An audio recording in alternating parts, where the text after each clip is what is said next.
Donc, vous avez vu le titre, « L'Église de Dieu dans un monde païen ». J'imagine que ça vous fait penser un peu à la majorité des assemblées dans lesquelles on vit en 2025. On est l'Église de Dieu dans un monde de païens. Et je vais déjà vous inviter à tourner dans 1 Corinthiens, au chapitre 1. 1 Corinthiens 1.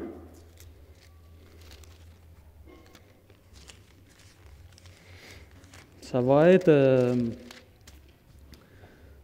notre verset clé pour ce matin. Donc, 1 Corinthiens 1, chapitre 1, le verset 1 à 9. Il y en a des 1, hein?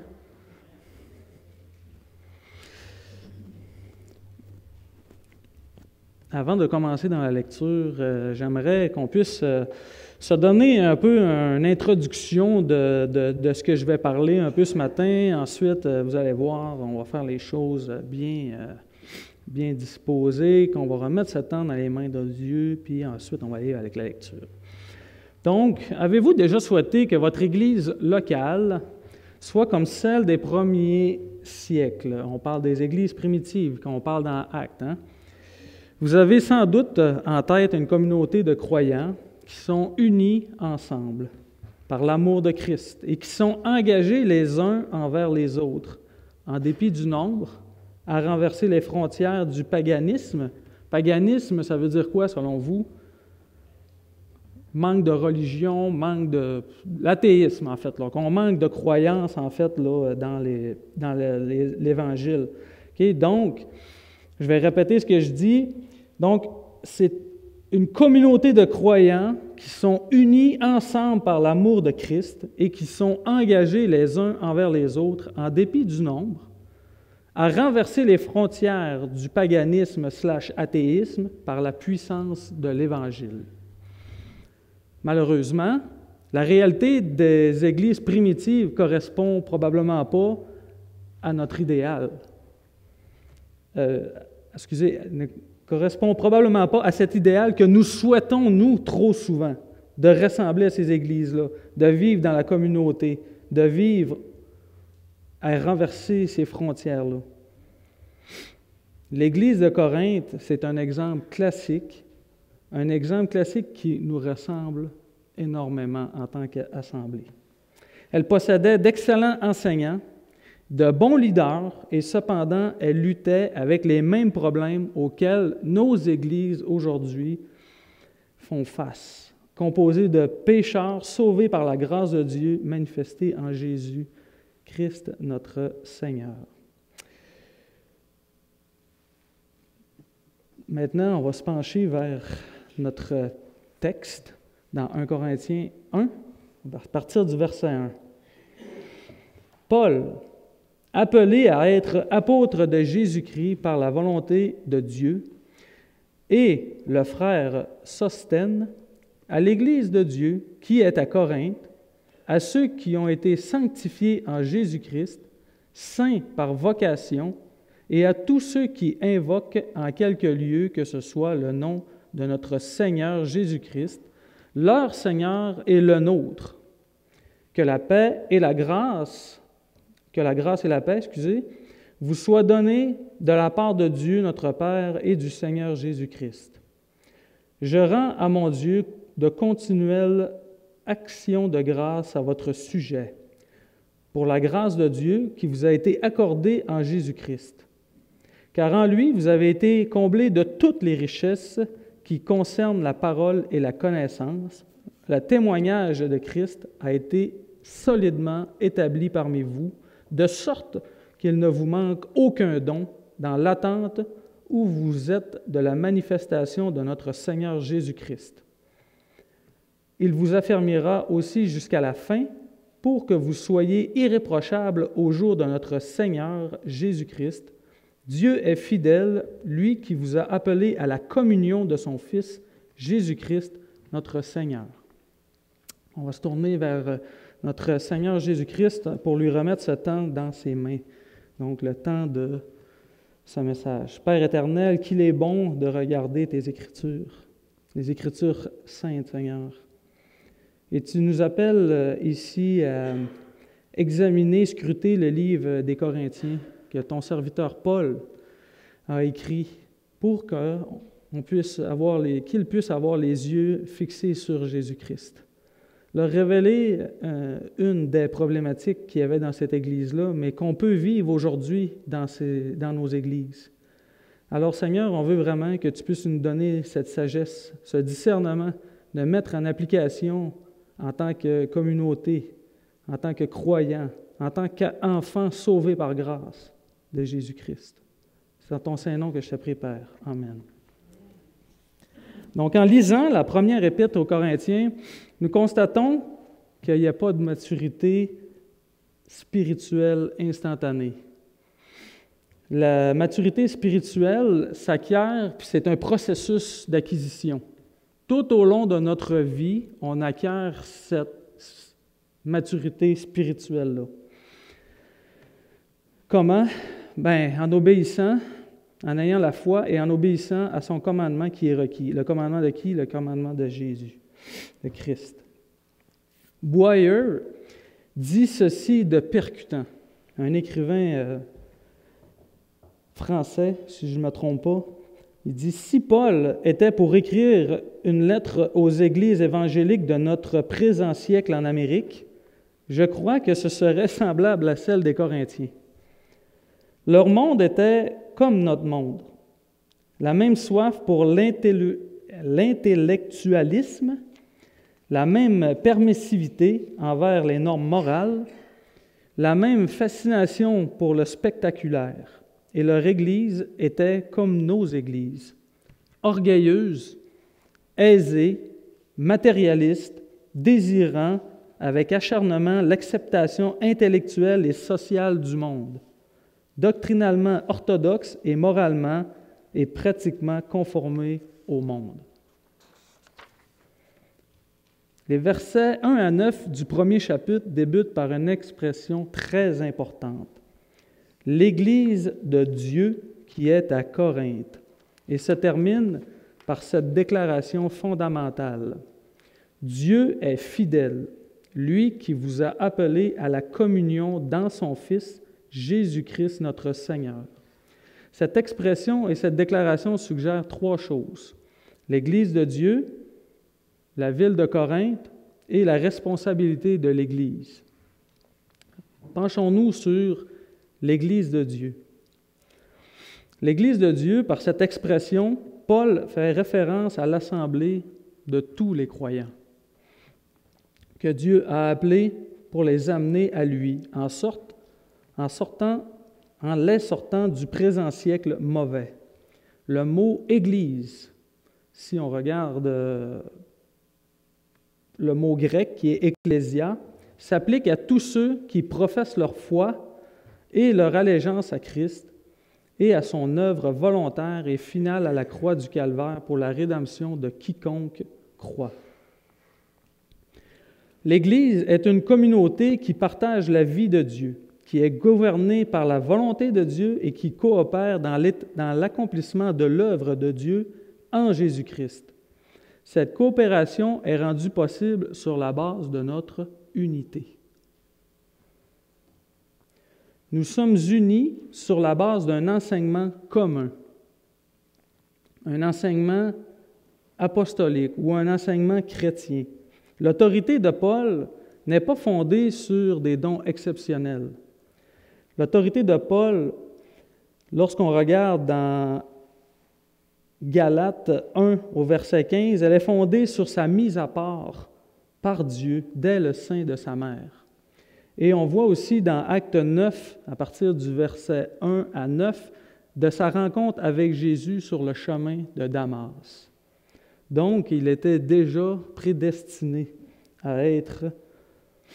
d'avoir cette autorité.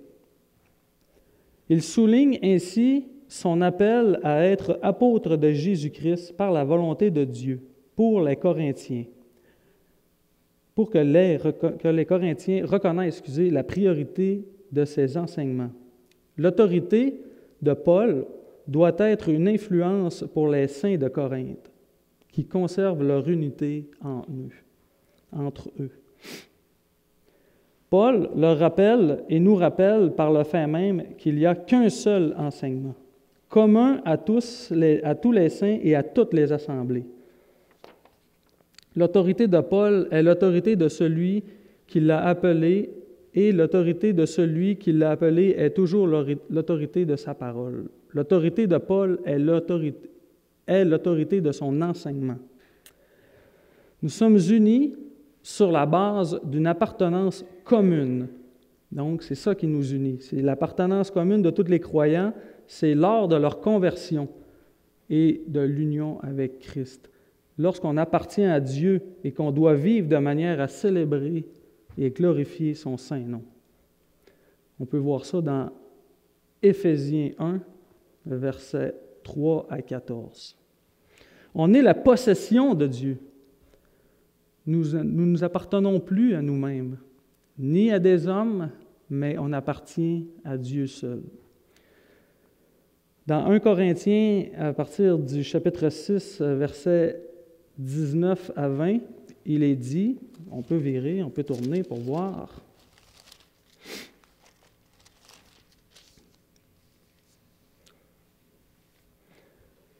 Ne savez-vous pas que votre corps est le temple du Saint-Esprit qui est en vous, que vous avez reçu de Dieu, et que vous ne vous appartenez point à vous-même, car vous avez été rachetés à un grand prix.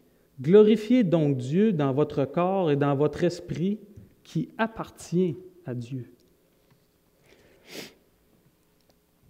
Donc, on est la possession de Dieu. Nous sommes unis sur la base d'une position commune avec Jésus-Christ. L'apôtre Paul s'adresse à ceux qui ont été sanctifiés également en Jésus-Christ. Et que veut dire le mot « sanctifié » ?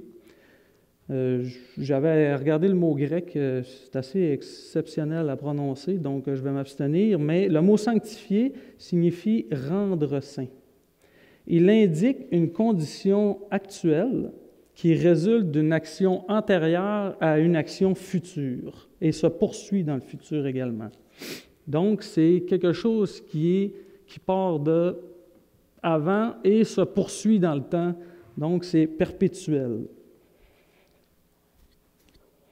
Par le baptême, dans un seul esprit que nous avons été incorporés dans le corps de Christ, nous avons été mis à part, sanctifiés définitivement.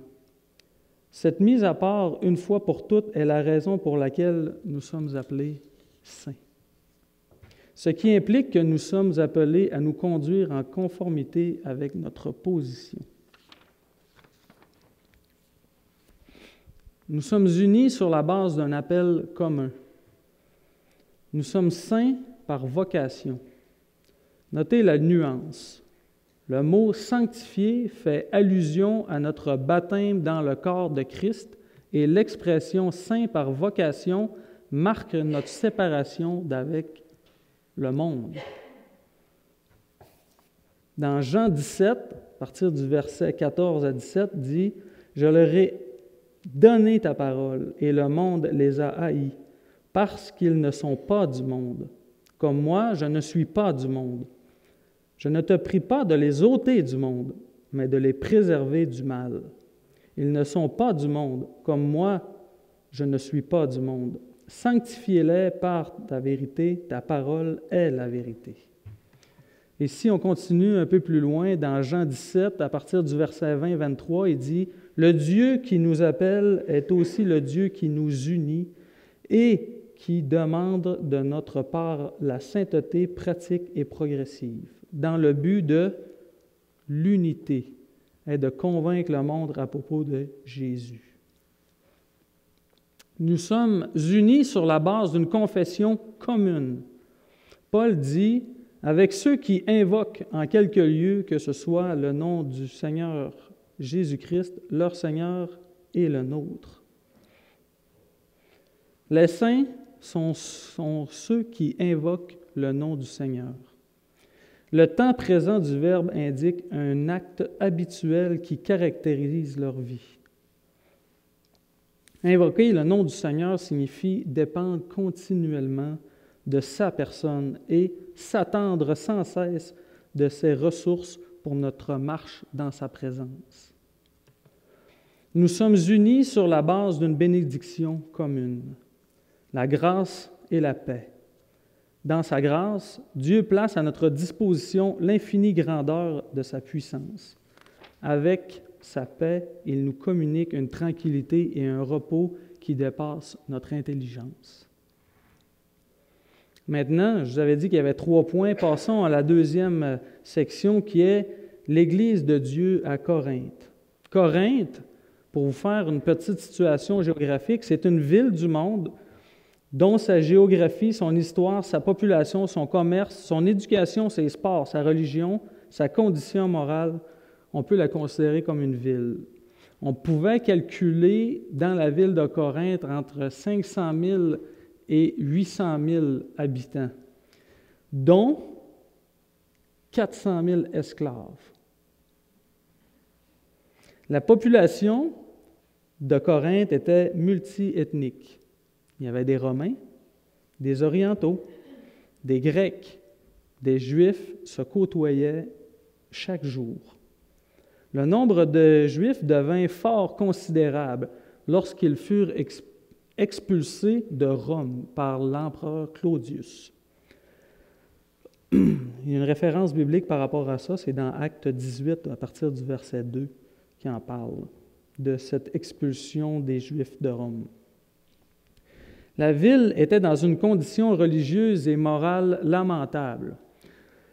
La population rendait un culte à plusieurs dieux et la débauche était pratiquée avec les 1000 prêtresses au temple d'Aphrodite.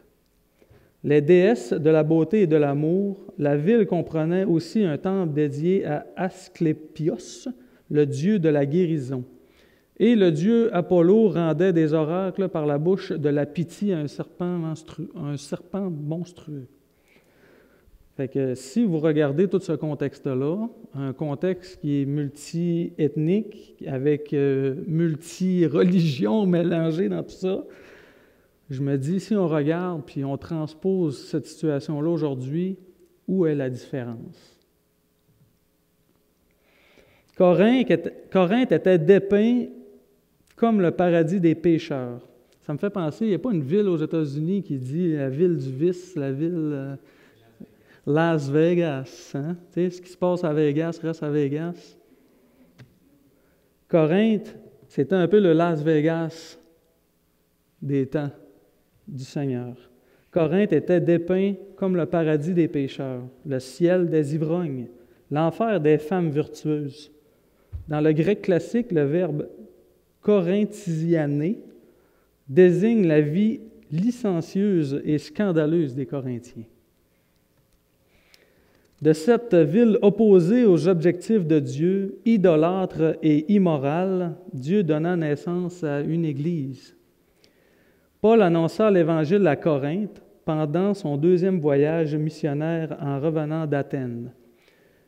Les références, Actes 18, versets 1 à 17. « Et il demeura 18 mois. » Corinthe était une puissance maritime où toutes les routes commerciales se rencontraient. Elle possédait un théâtre pouvant contenir 20 000 personnes. Elle possédait plusieurs écoles de philosophie où abondaient les intellectuels, les penseurs et les aristocrates. Corinthe abondait davantage de pauvres et d'esclaves, comme on a pu voir. Hein. C'était quasiment la majorité du monde qui composait Corinthe était des esclaves. Donc, la haute classe grecque, considérée comme à peu près néant dans Corinthe. Mais pour l'apôtre, la ville de Corinthe représentait un centre idéal à partir duquel l'Évangile pouvait rayonner. Le Seigneur dit à Paul en vision pendant la nuit, on peut voir ça dans Actes 18, versets 9 à 10, « Ne crains point, mais parle, et ne te tais point, car je suis avec toi. Et personne ne mettra la main sur toi pour te faire du mal. Parle, car j'ai un peuple nombreux dans cette ville. »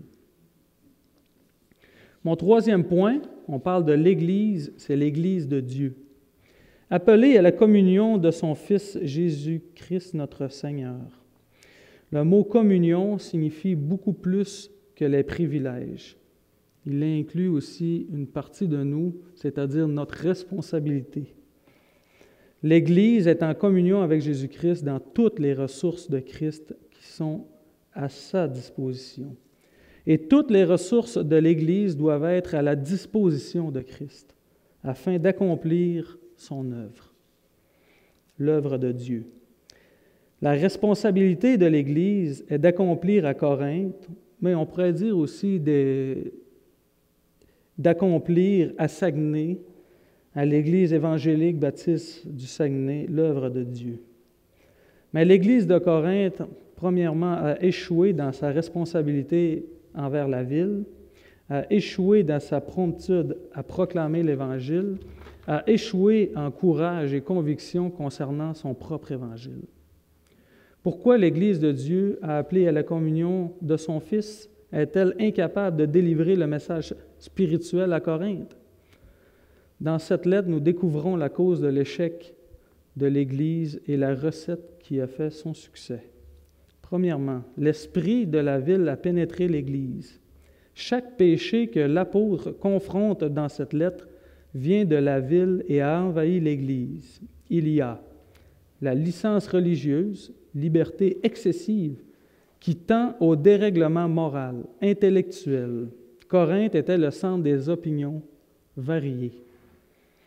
Ça me fait vraiment penser à aujourd'hui. Tu sais, tout le monde s'en va, puis pense librement ses affaires, puis moi, j'ai le droit de penser ce que je veux, puis c'est correct de penser ça, puis on essaye d'amener ça maintenant dans nos assemblées. Dans les écoles de Corinthe, on se réjouissait dans la sagesse des mots. Les paroles corinthiennes étaient synonymes de rhétorique et d'éloquence. Sur le plan religieux, la ville était caractérisée par une grande diversité. On en a parlé, il y avait des Grecs, des Juifs, des Romains et toutes sortes d'ethnies différentes. Sur le plan religieux, je vais répéter, la ville était caractérisée par une diversité et une grande variété d'opinions. On argumentait sans fin dans les écoles et parmi les leaders religieux également. C'était l'esprit de la ville, et cet esprit avait envahi l'Église. C'est pourquoi il y avait un grand relâchement moral. Vous êtes enflés d'orgueil, et vous n'êtes pas été plutôt dans l'affliction, afin que celui qui a commis cet acte soit ôté du milieu de vous, qu'on peut lire dans 1 Corinthiens 5, versets 1 et 2. L'orgueil, cette attitude qui déclare son habileté à agir sans Dieu. L'orgueil se manifeste par les divisions, les rivalités, les disputes, les procès d'intention, la rébellion. L'orgueil nous empêche d'adopter la bonne attitude face au péché. L'orgueil nous empêche d'agir au nom du Seigneur, avec la puissance de l'Esprit Saint, par l'ordre et la paix dans le rassemblement. Le désordre social, l'esprit de la ville a envahi l'Église de telle manière que les obligations relatives à chacun n'étaient pas reconnues. Quelle est la raison de toute cette confusion? Premièrement, l'Église a négligé de répondre à la prédication de la croix en toute humilité dans sa propre vie. Deuxièmement, l'Église a négligé de vivre dans la puissance de la résurrection de Christ et d'agir par l'éternelle loi de l'amour, qui est une voie, qui est la voie de l'excellence.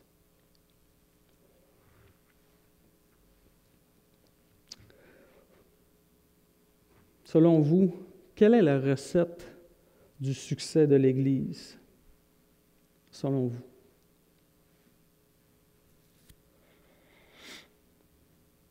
L'Église d'aujourd'hui n'a pas besoin d'une nouvelle apparition. On n'a pas besoin d'une nouvelle apparition. On a besoin de visite de puissance venant de Dieu. Dieu n'a pas besoin de revisiter l'Assemblée. L'Assemblée, l'Église a besoin de s'approprier par la foi et l'obéissance les forces qui résident dans l'Église. Comment? En se soumettant à la souveraineté de Christ, en puisant dans les richesses de Christ, en répondant à la prédication de la croix, en vivant dans la puissance de la résurrection de Christ, en agissant par l'éternelle loi de l'amour, comme on a pu voir dans le dernier point. C'est ce que j'avais à vous partager ce matin. Mais lorsqu'on regarde toutes ces choses, lorsqu'on compare, on peut se consoler de dire, est-ce qu'on est réellement différent? Bien, on ne devrait pas se consoler juste de ces piètres mots, mais on devrait prendre action pour notre Dieu. On devrait prendre action, puis on devrait s'affermir de jour en jour, pas laisser rentrer le monde dans nos assemblées. J'écoutais pas plus tard que ce matin, c'était un podcast de John MacArthur qui disait en fait, tu sais, dans titre 2, il parlait des vieils hommes, il parlait des femmes un peu plus âgées, il parlait des jeunes hommes. Puis c'est Paul qui s'adresse à Tite puis qui dit, tu sais, il ne faut pas que tu méprises ta jeunesse, puis il faut que vraiment que tu puisses toucher, de par ton exemple, que tu puisses toucher les gens de ta génération. Que tu sois vieux, que tu sois jeune, que tu sois petit comme ça, que tu sois grand comme Sylvain. Il faut que tu sois capable de toucher tous les gens de ta génération. Et aujourd'hui, comment qu'on essaie d'évangéliser? Comment qu'on essaie de plaire au monde? C'est en laissant rentrer des choses du monde dans nos assemblées. C'est comme ça qu'on essaie de convaincre le monde. Mais ce n'est pas comme ça que Dieu nous appelle à évangéliser. Ce n'est pas comme ça que Dieu nous appelle à vivre selon l'Esprit de Dieu dans nous. On essaie de faire toutes sortes d'affaires. On crée des groupes de... Lorsqu'on regarde aux États-Unis, on crée des groupes de... Il disait des bikers, il disait des groupes de danse. On fait des soirées spectaculaires pour impressionner. Ça l'impressionne. Tout ce qu'il y a là-dedans, ça l'impressionne. On n'a pas besoin de faire des feux d'artifice pour impressionner. Tout ce qui est écrit dans la parole de Dieu nous impressionne. Prions. Père éternel, on a tout dans ta parole pour vivre selon ce que tu nous demandes de vivre pleinement en Jésus-Christ. Tu t'es révélé à nous par ta grande amour. Tu t'es révélé à nous lorsqu'on était dans un moment de faiblesse. Mais encore aujourd'hui, tu te révèles à nous encore parce qu'on est faible. Mais Seigneur, on veut être fort en toi. Dans tout ce qu'on entreprend, on veut que tu sois toujours en premier lieu pour glorifier ton saint nom.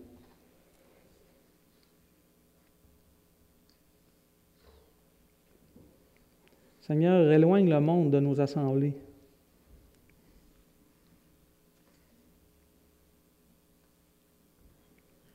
Vivons en communion.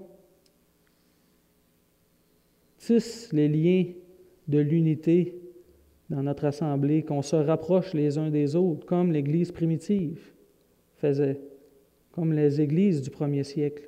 C'était tellement beau de les voir agir ensemble, tous communs, en commun accord, pour servir le roi des rois.